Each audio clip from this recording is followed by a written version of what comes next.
अस्सलाम वालेकुम साहब। रोशन टाइम्स में जुड़ने के लिए आपका बहुत बहुत शुक्रिया सर। बीजेपी मुस्लिम 4% रिजर्वेशन ख़त्म करना चाह रही है सर, इसके ऊपर आपकी राय क्या है? पहले तो आपका सलाम का जवाब वालेकुम सलाम रहमतुल्लाहि बरकातहू।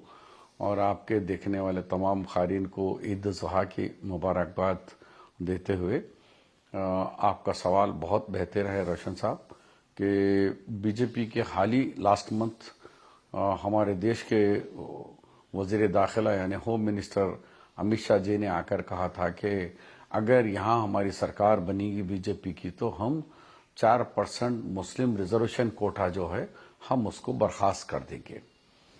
तो ये एक होम मिनिस्टर एक जिम्मेदार आदमी है देश का, और रिजर्वेशन का ताल्लुक डायरेक्ट होम मिनिस्ट्री से होता है।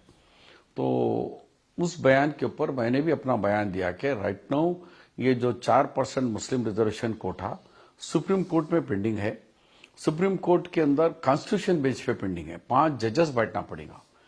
तो वो 2-3 दफा अब तक कॉन्स्टिट्यूशन बेंच बैठा, लेकिन किसी वजह से वो बेंच की मुद्दत खत्म होती चली गई। अभी तो सुप्रीम कोर्ट में पेंडिंग है। अब रहा मोदी साहब के जवाब पे, ना अपने आप को सेकुलर बोलने वाले हमारे चीफ मिनिस्टर केसीआर साहब ने उसका जवाब नहीं दिया। आप ये नहीं कह सकते थे तुम कौन है भाई, मेरे स्टेट का मालिक मैं हूं, मैंने 12% का वादा किया था तो 4% तो निकलने का सवाल ही नहीं है। आपने आपकी पूरी सरकार भी कुछ करे तो नहीं, तो ये स्टेट का पावर है, इख्तियार है कि रिजर्वेशन कितना परसेंटेज करना है, और सुप्रीम कोर्ट के आदेश के मुताबिक मैं दे रहा हूं, तुम्हें कोई नहीं रोक सकता, नहीं निकाल सकते। ये उन्होंने भी नहीं कहा। यहाँ के सदर मजलिस इत्तेहादुल मुस्लिमीन जो मुसलमानों की मसीहा का दावा करते हैं, जो मुसलमानों के गुत्तेदार हैं, वो लोग कॉन्ट्रैक्टर्स हैं, वो लोग भी एक दफा भी नहीं कहे कि जहां छोटा सा एक वारदात होती है तो ओवैसी साहब को सारा नेशनल मीडिया घेर लेता है और उनका बाइट के लिए ढूंढते हैं पूरे लोग। यूपी में हो, बिहार में हो, राजस्थान में हो, एक गाय का मसला हो, कुछ भी हो, लेकिन यहां पर 60 लाख मुसलमानों का भविष्य, उनके जिंदगियों का सवाल है। रिजर्वेशन, ये रिजर्वेशन खाली तालीम का नहीं है, ये रिजर्वेशन तालीम में है, सियासत पॉलिटिक्स में है, ये सरकारी नौकरियों में है। ये रिजर्वेशन हमारी जो माशी और एजुकेशनली, इकोनॉमिकली, सोशली, ये तीनों चीजों में उठाने में कायम बुनियाद है, ये फाउंडेशन है। इसको खत्म करें, इस पे जवाब नहीं देंगे तुम, किसी एक पर हमला हो गया, इस पे कोई गोबर फेंक दिया, वहां ज्ञान पैक की मस्जिद के अंदर ये निकल गया, वो छोटे छोटे इश्यूज तो मुकामी इश्यूज को नेशनल इशू बना रहे हैं, जबकि सारे स्टेट नहीं, इंडिया का इशू है ये। रिजर्वेशन की वजह से क्या हुआ, लास्ट ईयर एमबीबीएस का एक रिजल्ट बता रहा हूं आपको, दोनों स्टेट के अंदर जब काउंसलिंग क्लोज हुई तो 1073 स्टूडेंट्स को फ्री मेडिकल सीट्स मिले हैं दोनों स्टेट में। तो 1073 बच्चे आपके फ्री में 4% कोठा, माइनॉरिटी कोठा में आपको मिले, और फिर अगर मेरिट के बच्चे भी मिला लेंगे तो लगभग 1100 बच्चे। तो अगर सारे देश के में मिलाएंगे, कोई भी स्टेट में 30 बच्चे, 20 बच्चे, 18 बच्चे आपके सिलेक्ट होते हैं मुस्लिम। और ये 2 स्टेट यूनाइटेड आंध्र प्रदेश में आपको 1073 बच्चे आ रहे हैं। ये इनकलाब है। तो हमारे इतने डॉक्टर आ रहे, तो ये 16 साल से चल रहा, 16,000 बच्चे तो आपके डॉक्टर बन गए। इसी तरीके से इंजीनियर्स है, एमबीए है, एमसीए है। तो एवरी ईयर ये लोगों से तादाद मिलाए तो हमारे 18 से 20 लाख बच्चे हमारे घरों में एक रोशनी लेके आए हैं। वरना ये अगर तालीम, ये रिजर्वेशन नहीं होता तो हम लोग बिल्कुल बंडियां, पंक्चर, छोटे छोटे ठेला कारोबार दिखते थे। हाल ही में मैं चीफ जस्टिस ऑफ इंडिया से मेरी हैदराबाद में मुलाकात हुई थी, तो उन्होंने कह रहे थे कि भाई बार बार हमारे सवाल उठता है कि भाई मुसलमानों की पसमानदगी का म्यार और उनके ऊपर सर्वे, क्या सर्वे करेंगे। हम लोग राजभवन से बैठ के 4 मीनार तक गए तो हमको खुद पता चल जाता है कि बंडियां किसके पास है, मुर्गी खाने किसके पास है, छोटे कारोबार करने का आंखों को दिख रहा हम लोगों को। तो मैं बोला जब आपके इतने ऊंचे ख्यालात है तो जब फर्स्ट टाइम जब रिजर्वेशन था तो वो हाई कोर्ट के जज थे, जब उन्होंने हमारी तायीद करी और हमारे को 4-5% मुस्लिम रिजर्वेशन देने में भी उन्होंने हमारी काफी मदद करी थी। सवाल ये है सर, बीजेपी इसका खात्मा करना चाह रही है, आपकी स्ट्रेटेजी क्या है कांग्रेस की तरफ? देखिए, आवाम को इन जोशेले जज्बाती वाले ख्यालात में मत जाइए। अब बीजेपी तो आपको खत्म करने का ऐलान कर दी है। एमआईएम पार्टी बीजेपी को डर के बोलने के लिए तैयार नहीं है। वहां जहां फायदा हो सकता है बीजेपी को तो वहां बोलेंगे वो लोग।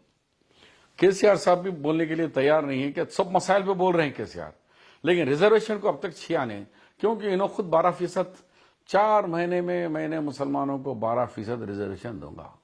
उसके बाद असेंबली में बिल पास करे। बिल के टाइम पे मैं खुद था, मैं एज अपोजिशन लीडर, मैंने सीएम साहब को कहा, तो साहब ये तो धोखा है, आप 12% दे तुम बोले, जबकि आपका बीसी कमीशन 10% रिकमेंडेशन करा है, 4 है, 6 मजीद दो। वो शबीर मुझे भी मालूम है, वो आता है, वापस आने दीजिए। मैं बोला साहब मैं हंसूं या रोऊं? नहीं, आप चालाक है तो मैं आपसे बड़ा चालाक हूं मैं भी। तो ये चीफ मिनिस्टर के अल्फाज थे। सर, यंग लोग, नौजवान लोग की काफी कमी है कांग्रेस में, क्या वजह है? सीनियर्स अब कांग्रेस में कमी है, मुसलमानों में कांग्रेस में कमी है बोल रहे हो? ये ओवरऑल बोल रहे हो? मुस्लिम्स की बात कर रहे हैं। हाँ, मुस्लिम तो यूथ, मुस्लिम बच्चों में बेशक आप बिल्कुल सही सवाल है। नया जनरेशन के अंदर ये सियासत के अंदर उतना हर जगह पॉलिटिशियन हम बनना बोल के नहीं है, लेकिन उनको बनने के लिए ऐसे कोई फैसिलिटीज भी नहीं थे। जैसा कि रिजर्वेशन से पहले एक जनरल सीट में जीतना है, एक सरपंच बनना है, या एमपीटीसी बनना है, या म्युनिसिपल काउंसिलर या चेयरमैन बनना है, तो आज हम सब देख रहे हैं, अखबारों में पढ़ रहे हैं कि करोड़ों रुपया लगा है तो आप इलेक्शन जीत सकते। मुसलमान कहने पैसा कहाँ है, वो कहाँ जीतेगा?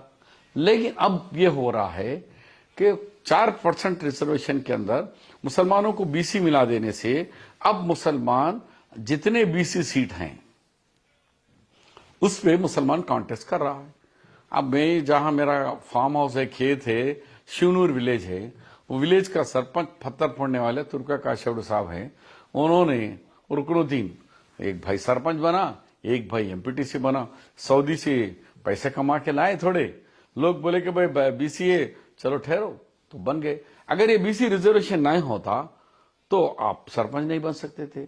आप शहर हैदराबाद के अंदर आपका 33% बीसी रिजर्वेशन के अंदर 23 सीट तो खाली एमआईएम ने जीती है, 3 सीट टीआरएस ने जीता है बीसी के ऊपर।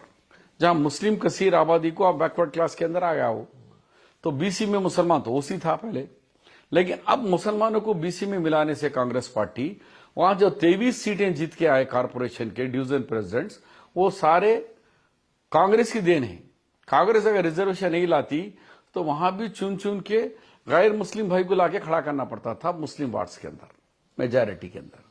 तो ये कांग्रेस ने अब लीडरशिप ला रही है, तो अब हमारे लीडर्स बनने का शुरू हो गए। वो लोग तो सदियों से बन रहे, हमारे राजा भी थे होंगे, नवाब भी थे होंगे, हमारे एक ही थे, लेकिन उनके हाथ के नीचे पटेल, पटवारी और कर्नम जो थे, वो लोगों के हाथ में इख्तिदार था, तो उन्हीं के लोग आगे बढ़े। आप नहीं बढ़े।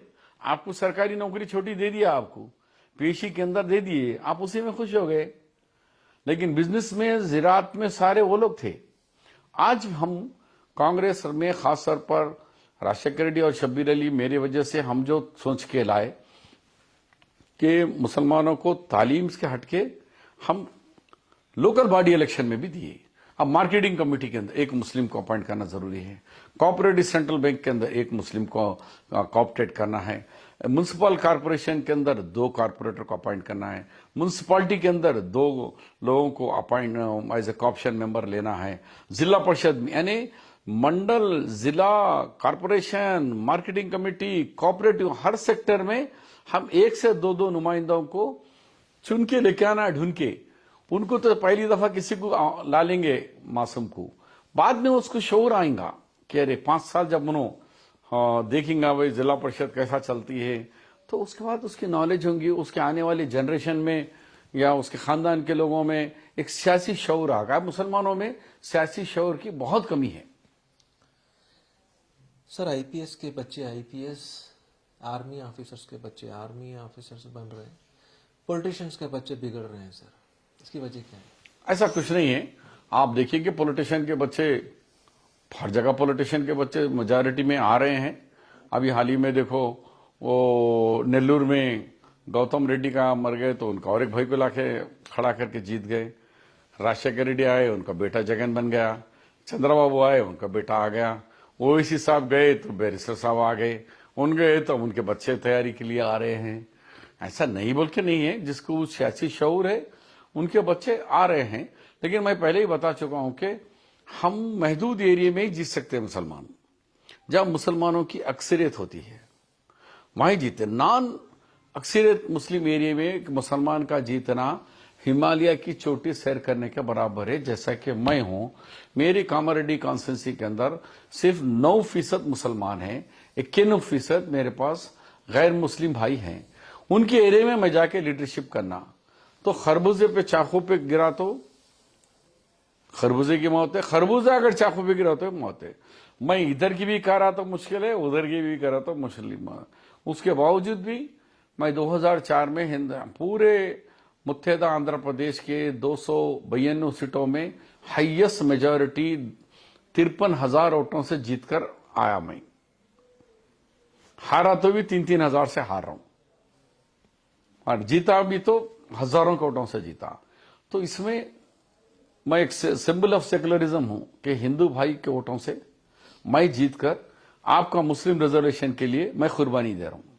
मुझे मुसलमान वो लोग कहते हैं कि भाई वोट हमारा है, नोट हमारे है। शबीर भाई सब कभी भी देखे तो वो मुस्लिम की बात करते हैं, गलत फहमी में है। जबकि मैंने अपने कॉन्स्टिट्यूंसी में इतना डेवलपमेंट किया है कि सीएम की कॉन्स्टिट्यूंसी भी कोई नहीं कर सकते।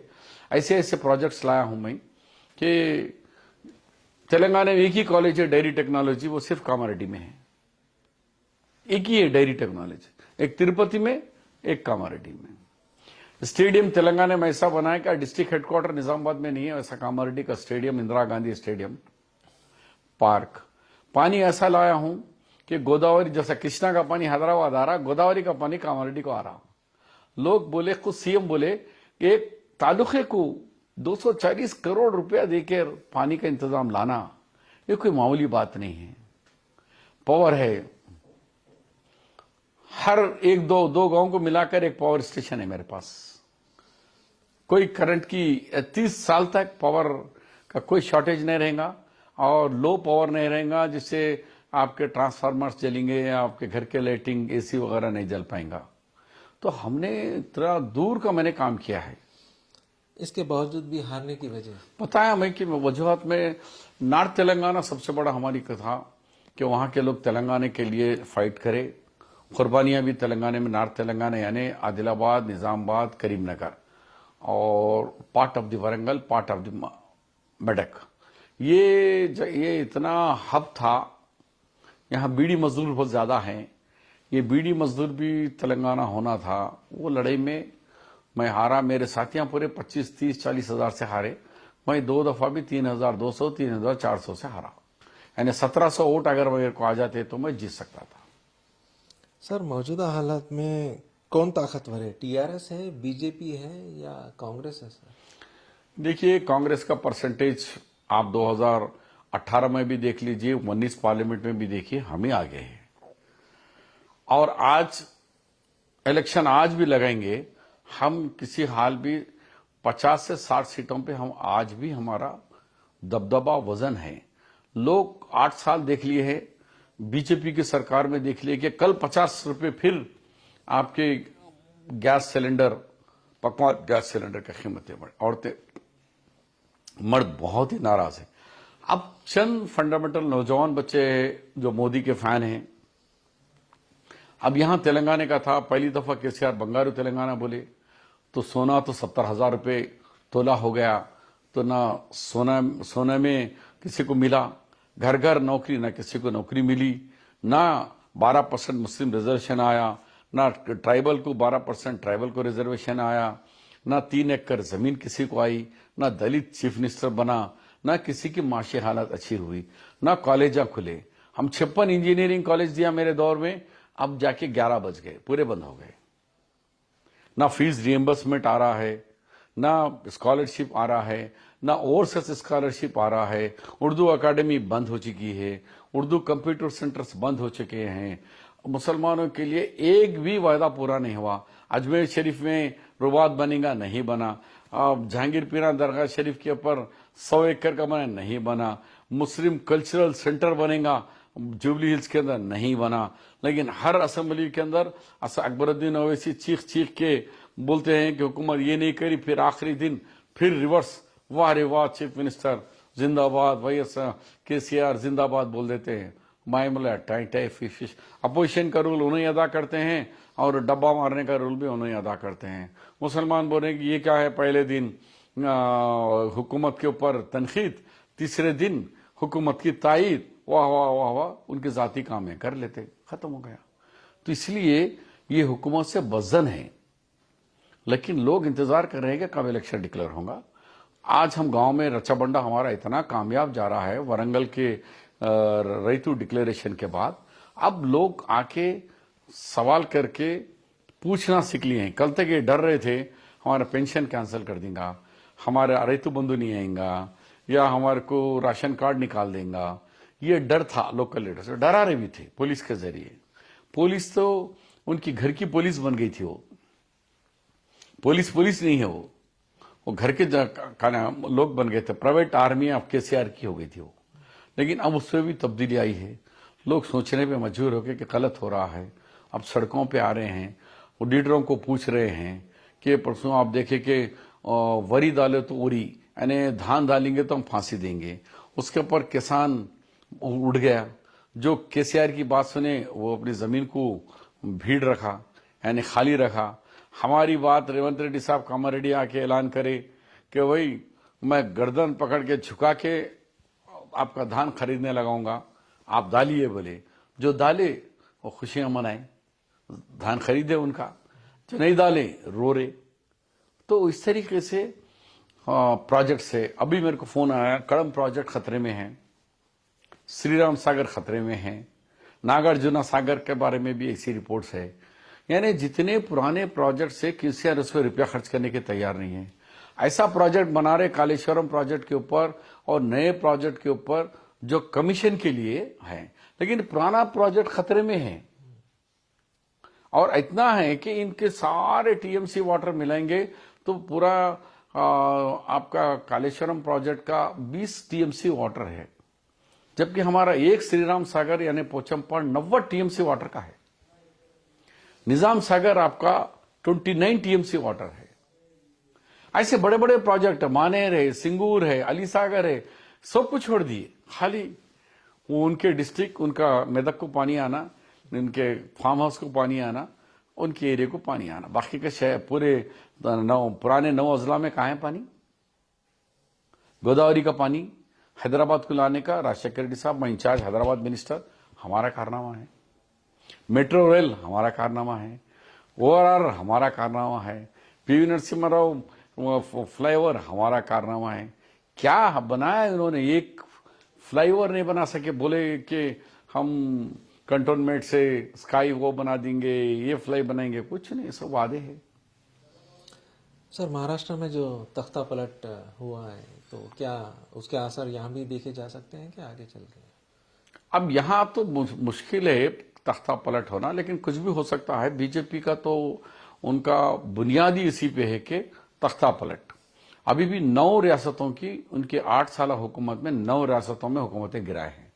गोवा में मेजॉरिटी गवर्नमेंट आने के बाद नहीं बनने देकर उन्होंने गवर्नर ने वहां दूसरे को दिलाया। महाराष्ट्र में रात के सुबह 3:30 बजे 4 बजे हलफ दिलाया अजीत सिंह को, अजीत पवार को और फडणवीस को। तो कुछ ऐसे मिरेकल करे हैं लोगों, कभी सोचे भी नहीं कि जमहूरियत में ऐसा हो सकता है क्या। रात के 3 बजे यानी सुबह 4 बजे, सुबह अखबार भी नहीं आया, खाली टीवी में मालूम हो रहा कि बदल गई हुकूमत, नई हुकूमत आ गई। बिहार के अंदर नीतीश कुमार यहां से एक पार्टी से रिजाइन करे, वहां जाके दूसरी पार्टी से सेकंड डे ही फिर ले लेते। यानी मिरेकल से ये कभी सोचे भी नहीं कि जमहूरियत में ऐसा मजाक भी हो सकता है क्या। यानी कॉन्स्टिट्यूशन का मजाक उड़ा रहे हैं इस तरीके से। यहां भी केसीआर कुछ कम नहीं है।